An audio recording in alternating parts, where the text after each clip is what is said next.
Hello guys, welcome back. This side Sanjeev Pandey और आप देख रहे हो एड्यूहैप। यहाँ पर हम सटीक सीरीज में केमिस्ट्री का द मोस्ट अवेटेड चैप्टर करने जा रहे हैं। काफी लोग चाह रहे थे कि इस वीडियो को पहले बनाया जाए।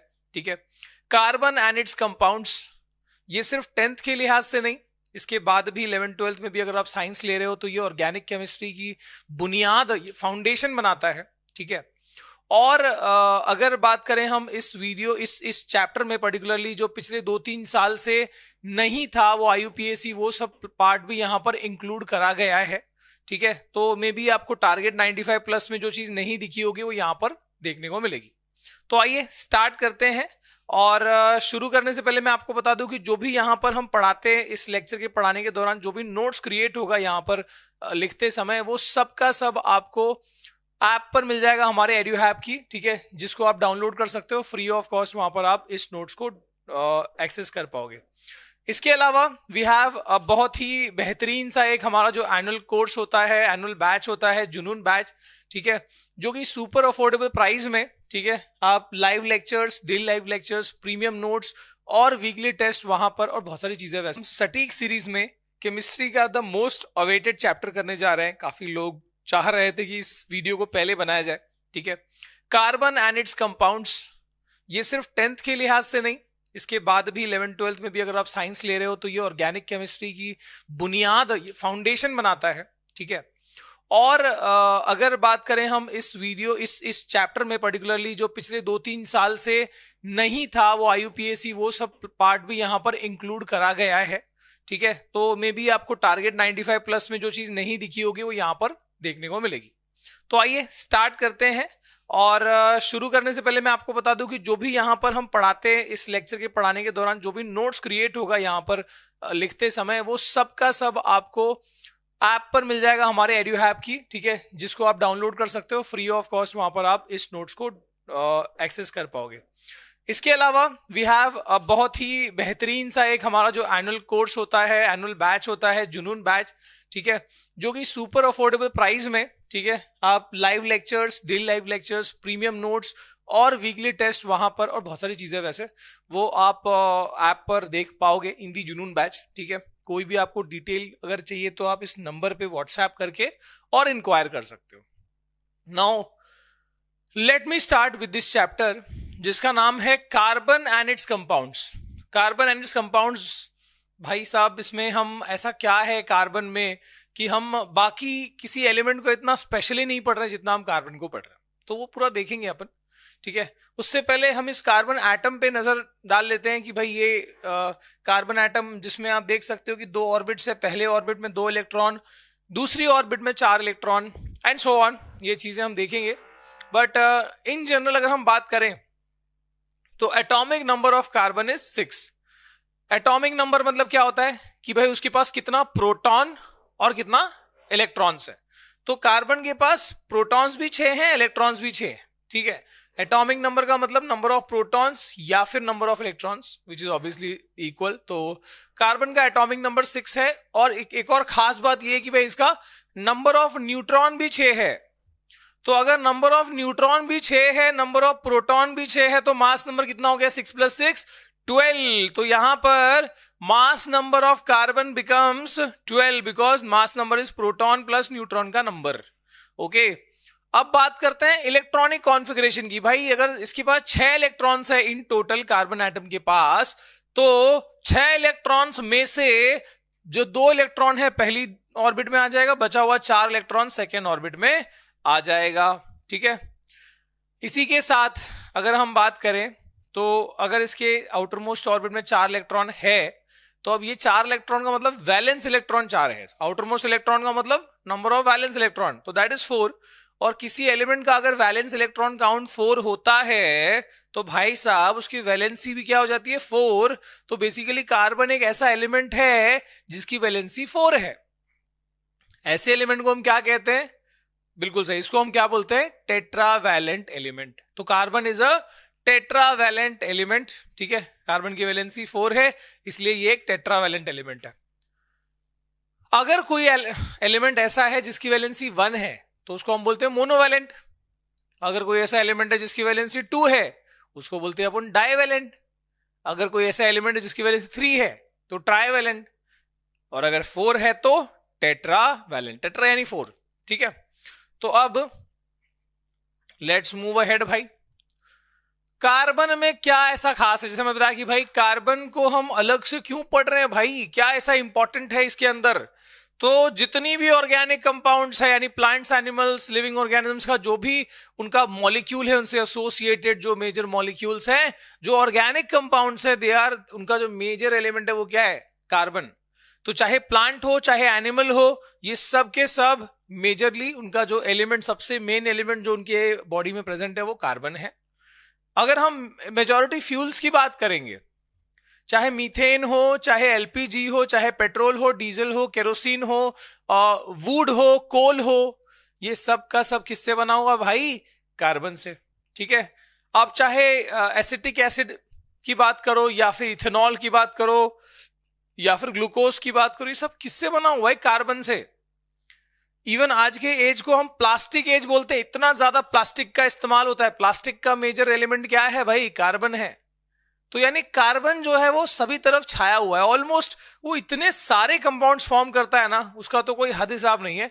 पर यहां पर हम अगर मेजरली अगर हम लिविंग ऑर्गेनिज्म से एसोसिएटेड अगर कोई एलिमेंट की बात करें तो कार्बन ही है अर्थ पे, ठीक है। तो it is main element present in all living organisms, ठीक है।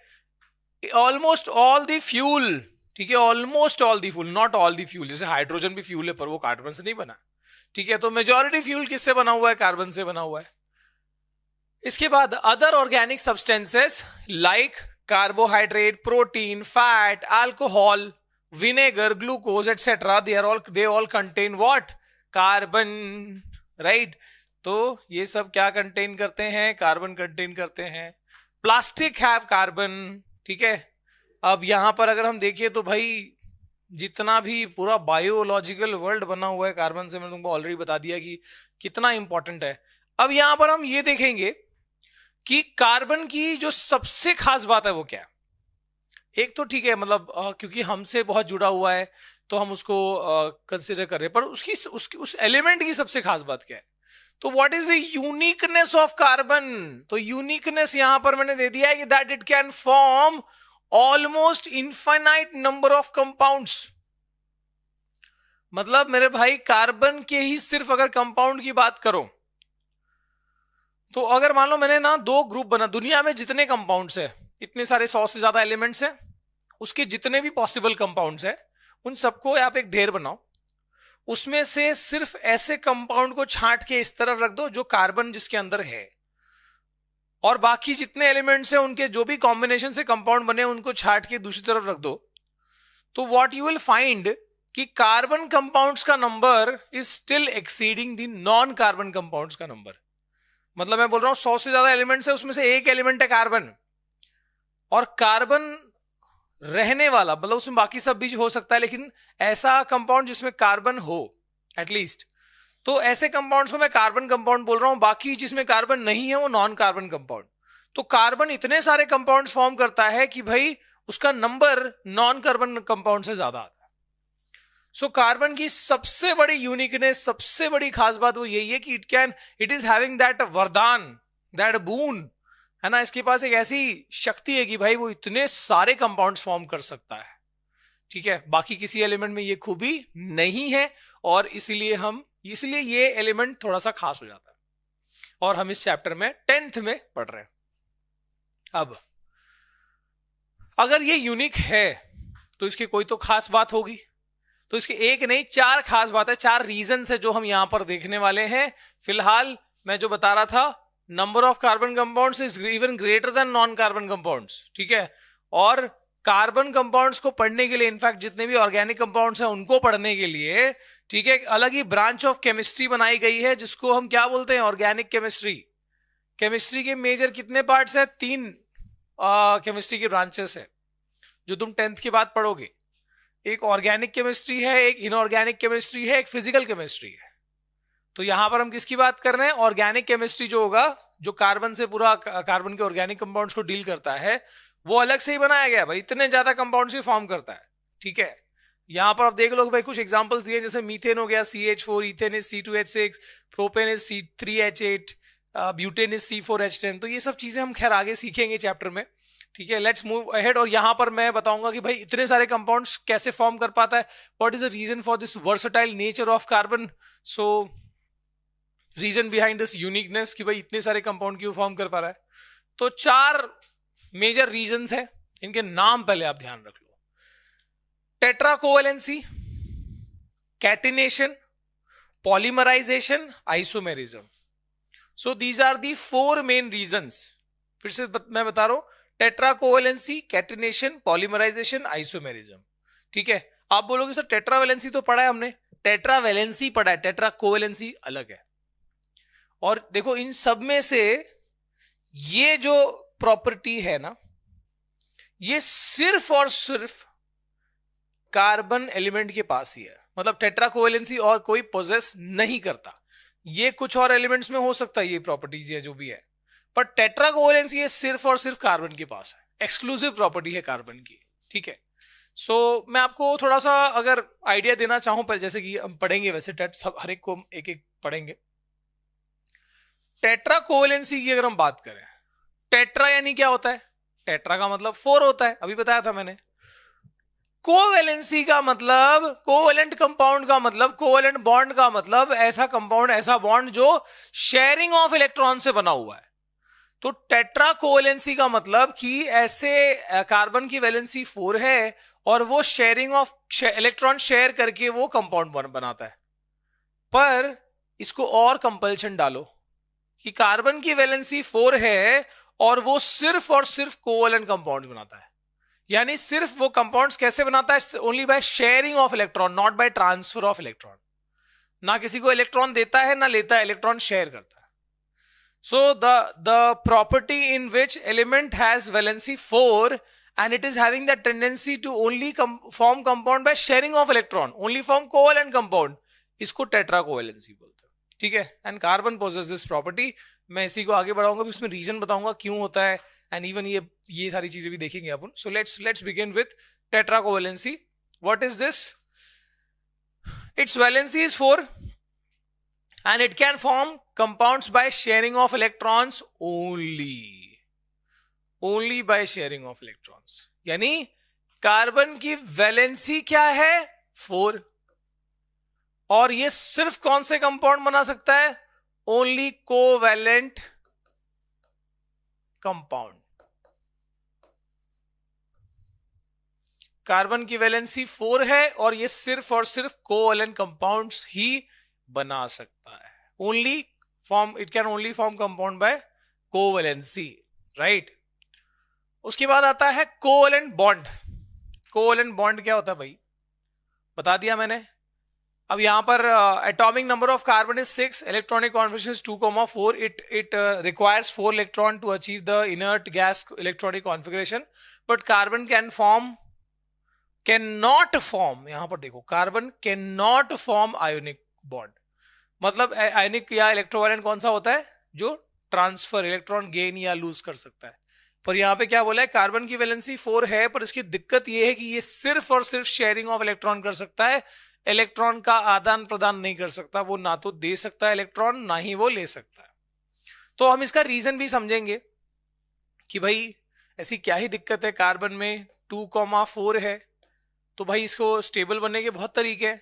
या तो ये 4 इलेक्ट्रॉन डोनेट करे, अपने 4 इलेक्ट्रॉन दान कर दे, या तो क्या करे, ये 4 इलेक्ट्रॉन एक्सेप्ट करे, किसी से मंगा ले 4 इलेक्ट्रॉन, या तो ये क्या करे, या तो ये 4 इलेक्ट्रॉन शेयर करे, ठीक है। तो हमने क्या बोला कि ये शेयरिंग तो करता है, पर ये डोनेट भी नहीं करता और ये एक्सेप्ट भी नहीं करता। Neither it donates 4 electron nor it accepts 4 electron, ठीक है। तो अब ये क्यों नहीं डोनेट करता, क्यों नहीं एक्सेप्ट करता, ये अपन यहां पर देखने वाले हैं। देख लो, it could not gain 4 electron forming C4 minus cation, but it would be difficult for nucleus with 6 proton to hold the 10 electrons। अब यहां पर ये गेन क्यों नहीं करता, एक्सेप्ट क्यों नहीं करता, उस सच्चाई को समझो कि भाई कार्बन का न्यूक्लियस के अंदर कितना प्रोटॉन्स है, 6 प्रोटॉन्स है, सही है। कार्बन के न्यूक्लियस में 6 प्रोटॉन्स है और इसके पास ऑलरेडी कितना इलेक्ट्रॉन है, 2 ऑर्बिट्स मिला के कितना इलेक्ट्रॉन है, 6 इलेक्ट्रॉन्स है। अब बात ये है, टोटल 6 ही है ना, मतलब मैं दोनों को मिला के बोल रहा हूं। अब बात यह है कि ये नेगेटिवली चार्ज इलेक्ट्रॉन को प्रोटॉन जो पॉजिटिव है वही होल्ड करके रखता है या वही इलेक्ट्रॉन में बांध कर रखता है। अब ये समझो कि अचानक से इसको 4 इलेक्ट्रॉन, बिकॉज अगर इसको स्टेबल बनना है तो इसको ऑक्टेट पूरा करना होगा, it will have to acquire 4 electron, उससे कम से काम नहीं चलेगा। तो अगर ये 4 इलेक्ट्रॉन मंगा लेता है, टोटल कितने हो जाते हैं, टोटल हो जाते हैं 10 electrons. Now it is very difficult for this small atom, है ना, for such a small atom of carbon कि भाई not small atom but 6 protons जो है उनको 10 इलेक्ट्रॉन होल्ड करना, ये रेशियो सेट नहीं हो रहा। तो आप यहां पर सिर्फ एक ही रीजन समझोगे या एक ही रीजन लिखोगे, carbon can not accept 4 electron and form compound because 6 protons can not hold 10 electron. Simple, 6 proton 10 electron को, मतलब ये तो वही बात हो गई कि एक परिवार में मम्मी डैडी है, उनके 6 बच्चे, उनको अचानक से 4 बच्चे और दे दिए, बाहर से कोई ला के बोले इसको भी पालो, तो 6 4 10 तो यार मुश्किल हो जाएगा। ठीक है, तो यहां पर भी वही है कि 6 protons can not hold 10 electrons, इसलिए वो 4 इलेक्ट्रॉन एक्सेप्ट नहीं करता। मूविंग अहेड की भाई ठीक है, 4 इलेक्ट्रॉन एक्सेप्ट नहीं करता ना, तो ये ऑप्शन खत्म हुआ, बट स्टिल अभी भी एक ऑप्शन है कि भाई इलेक्ट्रॉन डोनेट क्यों नहीं करता, उसमें क्या दिक्कत आती है कार्बन। ठीक है ना भाई, तो डोनेट कर दे, 4 इलेक्ट्रॉन खत्म कर दे, तेरा वैलेंसी ये नया स्टेटस हो जाएगा 2। So why can't this carbon lose 4 electron, the reason being कि कार्बन अगर इलेक्ट्रॉन लूज करता है तो उसको इलेक्ट्रॉन डोनेट करना इज एनर्जी कंज्यूमिंग या एनर्जी एक्सपेंड करना पड़ेगा। अगर कोई एटम इलेक्ट्रॉन लूज करता है तो उसको एनर्जी खत्म करनी पड़ेगी, अपनी एनर्जी लगानी पड़ेगी उस प्रोसेस में। ठीक है, तो कार्बन के लिए अब ये दिक्कत हो जाती है कि क्या दिक्कत होती है भाई, और भी तो टेट्रावैलेंट एलिमेंट है, सिलिकॉन है, जर्मेनियम है, और भी एलिमेंट्स है ऐसे, कार्बन के साथ क्या दिक्कत होती है, because it is a small atom. Carbon का एटॉमिक नंबर 6 ही तो है, 6 प्रोटॉन 6 इलेक्ट्रॉन 6 न्यूट्रॉन। तो एक छोटा सा एटम जिसके पास खुद ही कम एनर्जी है, चलो ठीक है, उसको 1 या 2 इलेक्ट्रॉन लूज करने होते तो भी समझ आता, यहां पर उसको कितने इलेक्ट्रॉन लूज करने हैं, उसको 10 इलेक्ट्रॉन लूज करना है, सॉरी 4 इलेक्ट्रॉन लूज करना। सो कार्बन के पास being a small atom it can not expend that much amount of energy, उतना वो नहीं बर्दाश्त कर सकता, उतनी एनर्जी को एक्सपेंड करना उतना अफोर्ड नहीं कर सकता, इसलिए वो इलेक्ट्रॉन डोनेट भी नहीं करता, क्योंकि उसको करना है तो 4 इलेक्ट्रॉन डोनेट करना पड़ेगा। And for a small atom like carbon it is not possible to spend that much amount of energy. ठीक है, it could lose 4 electron forming C+ cation, but it requires a large amount of energy to remove their 4 electrons. 4 electron lose करने में काफी सारी energy जाएगी। आगे अगला हम देख लेते हैं। सो टेट्रा कोवेलेंसी हमने देख लिया। Now next is catenation. Catenation क्या है? कैटिनेशन का मतलब ये किसी एलिमेंट की प्रॉपर्टी है, मतलब this is obviously possessed by carbon, इसलिए हम पढ़ रहे हैं, पर मैंने बताया ना ये टेट्रा कोवेलेंसी ऐसी प्रॉपर्टी जो सिर्फ कार्बन में, एक्सक्लूसिवली कार्बन में। This is with silicon, germanium के पास भी ये प्रॉपर्टी है, पर अब ये है क्या प्रॉपर्टी? सो कैटिनेशन का मतलब क्या होता है कि किसी एटम के पास एक ऐसी खूबी है कि वो अपने ही जैसे एटम या अपने ही तरह के एटम से कनेक्ट होकर लंबे लंबे चेन बना सकता है, नॉन स्टॉप लंबे लंबे चेन बना सकता है, ब्रांचेस बना सकता है, रिंग स्ट्रक्चर्स बना सकता है, क्लोज स्ट्रक्चर्स बना सकता है। And this property of direct bonding between atom of same element is called what? Catenation. तो देख लो यहां पर, the property of direct bonding between atoms of same element to form long chain branches or ring structures, ठीक है, is called catenation. Carbon possess this property. जैसे आप देख लो कि कार्बन एटम से ही लंबे लंबे चेन बना लेता है, ब्रांचेस भी, चेन में ब्रांच भी आ सकता है, या क्लोज स्ट्रक्चर भी, देखो यहां पर ये रिंग स्ट्रक्चर टाइप का भी बना सकता है। तो कार्बन पोजेस दिस प्रॉपर्टी। और भी एलिमेंट्स के पास ये प्रॉपर्टी है, जैसे मैंने बताया सिलिकॉन ऑल्सो हैज, वो भी टेट्रावैलेंट है, उसके पास भी ऐसी प्रॉपर्टी है कि वो लंबे लंबे चेन बना सकता है, ब्रांचेस, रिंग सब फॉर्म कर सकता है। ठीक है, पर हमने जो अभी तक दो प्रॉपर्टी देखी उसमें से टेट्रा कोवेलेंसी जो प्रॉपर्टी है वो ओनली कार्बन के पास है, वो किसी और के पास नहीं। ठीक है, coming to the third one, polymerisation. Now what is polymerisation? मैंने क्या बोला, टेट्रावैलेंसी ये कार्बन की प्रॉपर्टी है, कार्टिनेशन भी कार्बन की प्रॉपर्टी है, पर ये पॉलीमराइजेशन ये कार्बन के कंपाउंड्स की प्रॉपर्टी है। तुम काफी कंफ्यूज जाओगे इन दोनों के बीच में, पर समझना कि ये कार्बन के कंपाउंड्स की प्रॉपर्टी है, कि कार्बन के ऐसे काफी सारे कंपाउंड्स हैं जो आपस में लिंक कर करके और बड़े बड़े चेन बना सकते हैं। जैसे इथीन जो है वो और इथीन से और फिर वो और इथीन से जुड़ के और लंबे लंबे चेन बना लेगा। Now this is a monomer, this is a monomer, this is a monomer, ये कंबाइन हो गए, लिंक हो गए, तो ये क्या बन गया? पॉलीमर बन गया। ठीक है, मोनोमर मतलब छोटे यूनिट मॉलिक्यूल्स, ठीक है, पॉलीमर मतलब बड़े चेन वाले मॉलिक्यूल्स। अब इथीन जब जुड़ा तो क्या बन गया? पॉलीथीन। ऐसे ही एस्टर नाम का कार्बन कंपाउंड जुड़ेगा तो क्या बनेगा? पॉलिस्टर। पॉलीथीन, पॉलिस्टर सुना होगा तुमने, प्लास्टिक पॉलिस्टर के कपड़े। ठीक है, सो दैट इज पॉलीमराइजेशन। देख लो यहां पर definition wise, the chemical process that combine several monomers to form polymer. ठीक है, और पॉलीमर एक कंपाउंड, तो कार्बन के कंपाउंड के पास ये प्रॉपर्टी होती है, तो मैं यहां पर लिख सकता हूं carbon compound possess this property. Carbon compounds possess this property। जैसे एग्जाम्पल में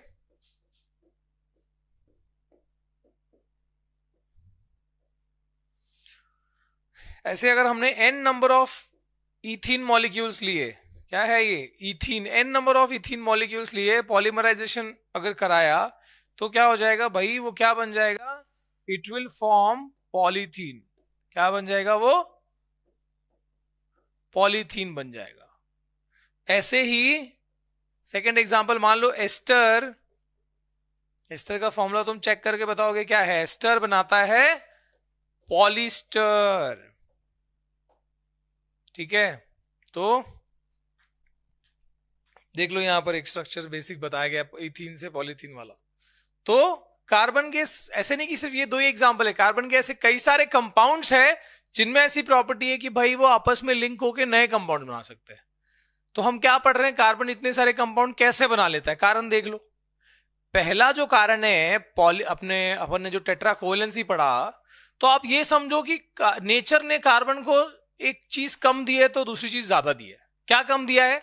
कि वो आयोनिक कंपाउंड नहीं बना सकता, पर ज्यादा क्या दिया है कि अब वो सिर्फ कोवेलेंट कंपाउंड बना सकता है ना। तो उसको ऐसी खूबी दी है कि भाई उसके एटम हो या उसका कंपाउंड हो, सब आपस में लिंक कर करके और कैटिनेशन और पॉलीमराइजेशन ये सारी चीजें कर सकते हैं। ठीक है, एक और है आइसोमेरिज्म, वो भी देख लेते हैं। सो आइसोमेरिज्म एक और रीजन है जिसकी वजह से कार्बन इतने सारे कंपाउंड फॉर्म कर लेता है। Coming to isomerism, now what is isomer? Iso का मतलब सेम होता है, मर का मतलब मॉलिक्यूल। तो elements having compounds having same molecular formula but different structures. Compound जिनका मॉलिक्यूलर फॉर्मूला तो सेम है पर स्ट्रक्चरल फॉर्मूला अलग अलग है। ठीक है, compounds having same molecular formula but different structures are called isomers।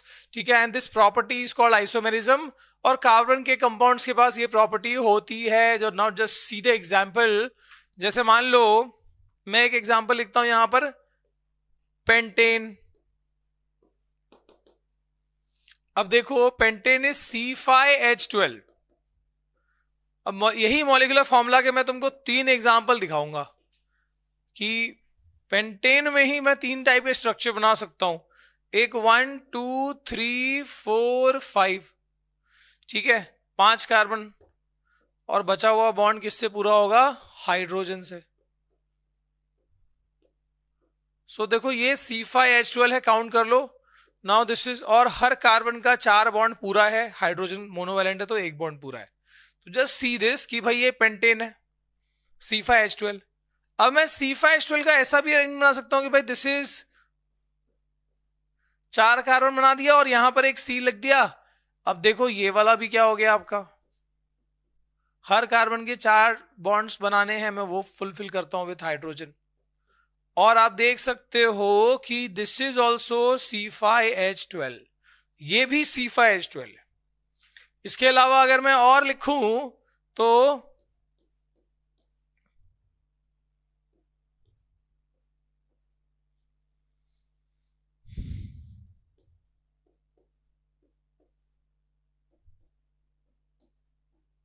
now this is also C5H12, ये भी क्या है C5H12। तो आप देख सकते हो compounds having same molecular formula but different structures, मतलब वही 5 कार्बन और 12 हाइड्रोजन जो है आपस में अलग अलग तरीके से लिंक होंगे तो अलग अलग कंपाउंड बनता है।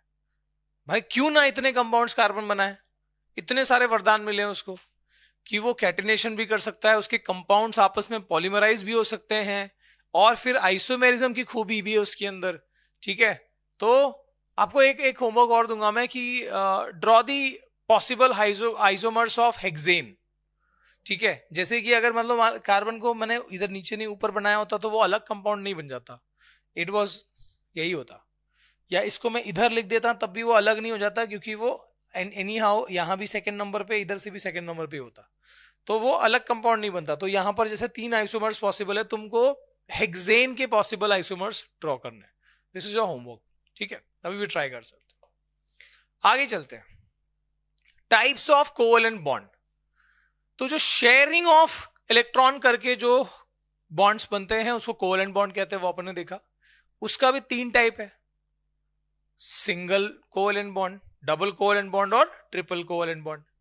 तो जैसे अभी तुमको पता है कि हाइड्रोजन की वैलेंसी 1 होती है, ठीक है, ऑक्सीजन की वैलेंसी अगर हम 2,6 is electronic configuration, nitrogen is 2,5, right. अभी आप समझो होता क्या है कि इसको एक इलेक्ट्रॉन की जरूरत है, तब ये ड्यूप्लेट पूरा हो जाएगा इसका। इसको 2 इलेक्ट्रॉन की जरूरत है तो इसका ऑक्टेट पूरा हो जाएगा, और इसको 3 इलेक्ट्रॉन की जरूरत है तो इसका क्या हो जाएगा, इसका भी ऑक्टेट पूरा हो जाएगा। 5 + 3 = 8। ऑल राइट, अब बोलने का मतलब ये है कि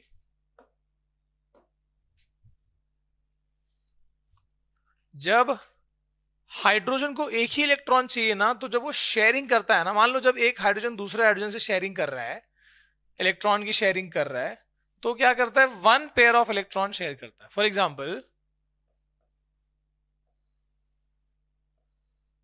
देखो, अब ये इस हाइड्रोजन को भी फील हो रहा है कि मेरा ड्यूप्लेट पूरा है, क्योंकि ये दोनों इलेक्ट्रॉन इसके लिए भी अवेलेबल है, और इस हाइड्रोजन को भी सेम फील आ रहा है। तो ये क्या बना लिया इसने, H2 मॉलिक्यूल बना दिया, हाइड्रोजन का मॉलिक्यूल बना दिया, सिंगल बॉन्ड हो गया। जब 1 pair of electron is shared तो सिंगल बॉन्ड होता है, 1 पेयर ऑफ इलेक्ट्रॉन शेयर्ड है तो सिंगल कोवेलेंट बॉन्ड है। जब 2 पेयर ऑफ इलेक्ट्रॉन शेयर होगा तो क्या होगा, वो डबल बॉन्ड होगा, और जब 3 पेयर ऑफ इलेक्ट्रॉन शेयर होगा तो क्या बनाएगा, दैट इज ट्रिपल बॉन्ड। तो जब हाइड्रोजन को 1 इलेक्ट्रॉन चाहिए था तो उसने क्या किया, अपना भी 1 इलेक्ट्रॉन डाला दाव पे। ऑक्सीजन को 2 इलेक्ट्रॉन चाहिए तो क्या करेगा, भैया, तो वो क्या करेगा, आउटर मोस्ट में से 2 इलेक्ट्रॉन शेयरिंग के लिए भेजेगा और बाकी सेफ रखेगा। ये शेयरिंग में यूज होगा इसका, देखो कैसे। सो फॉर एग्जाम्पल मैं अगर बनाता हूं यहां पर ऑक्सीजन का एक एटम, फर्स्ट ऑर्बिट में इसके 2 इलेक्ट्रॉन, दूसरी ऑर्बिट में 6 इलेक्ट्रॉन है, मैंने बताया 6 में से 4 सेफ रहेंगे, ठीक है, और 2 शेयरिंग में जाएंगे। ऐसे ही जब सामने वाला ऑक्सीजन है उसका भी वही हाल होगा कि उसका 2 शेयरिंग में है, 4 सेफ है, यानी 4 कोई इन्वॉल्व नहीं है यहां पे, और फर्स्ट ऑर्बिट में भी इसका क्या हो जाएगा, 2 इलेक्ट्रॉन हो जाएंगे। So this is how oxygen molecule या O2 मॉलिक्यूल इज फॉर्म। ठीक है, तो यहां पर क्या है, O2 मॉलिक्यूल ने ये डबल, देखो जब एक इलेक्ट्रॉन चाहिए था तो उसका दोनों का एक एक इलेक्ट्रॉन इन्वॉल्व हुआ, जब 2 इलेक्ट्रॉन की रिक्वायरमेंट है तो दोनों का 2 इलेक्ट्रॉन है ना, सो बेसिकली 4 हो गए, 2 पेयर्स यानी डबल बॉन्ड हो गया। तो सिंगल बॉन्ड को अपन ऐसे दिखाते हैं, एक डैश के साथ सेपरेट करते हैं, जब डबल बॉन्ड है तो 2 डैश दिखा दो, डबल बॉन्ड हो गया O2 मॉलिक्यूल, ठीक है। ऐसे ही जब नाइट्रोजन को 3 इलेक्ट्रॉन की जरूरत है तो उसको क्या करना पड़ेगा, उसको अपना, ये तो अंदर का एक हो गया, 5 में से 3 शेयरिंग में डालने पड़ेंगे और कितना बचेगा, 2 बचेगा, और 3 उसको शेयरिंग में डालने पड़ेंगे, तब जाके सामने वाले से भी 3 आएगा और उसका भी 2 और 2 अंदर रहेगा। सो 3 and 3 is 6, यानी 3 जोड़े इलेक्ट्रॉन्स शेयर होंगे। And in that case nitrogen जो है उसमें ट्रिपल बॉन्ड यानी 3 डैश, तो ट्रिपल से ज्यादा नहीं होता, सिंगल बॉन्ड, डबल बॉन्ड और ट्रिपल बॉन्ड ये ऐसे फॉर्म होगा। ऑलराइट,